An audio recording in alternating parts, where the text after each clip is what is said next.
Goeiedag, dis lekker om weer saam met jou te kuier. So vroeër in die week het ons bietjie gepraat oor lig en wat dit doen. Ons het gesê dit reflekteer. Maar daar is nog wat Jesus ons leer van die lig. Jesus sê in die woord dat hy gekom het as die lig nie om hierdie wêreld te oordeel nie, maar om ons te kom red.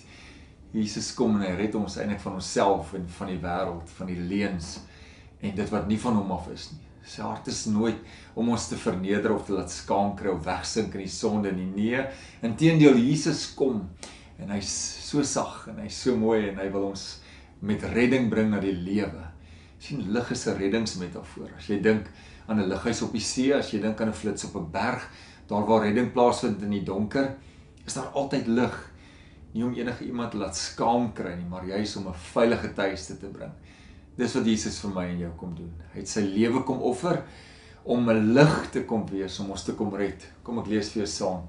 Een gedeelte uit Johannes 12 vanaf vers 46. Het sê dit: Ek het as lig na die wêreld toe gekom, sodat elkeen wat in my glo, nie langer in die duisternis sou bly nie.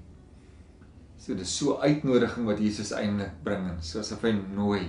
Hy roep ons so na die lig toe. Hy sê kom na my toe. Ek wil nie hê jy moet langer in die duisternis bly nie. Ek wil nie hê jy moet langer sukkel nie. Ek wil nie hê jy moet langer daar in jou pyn en jou seer les nie. Ek wil hierdie redding vir jou gee. Ek wil hierdie redding vir jou wys.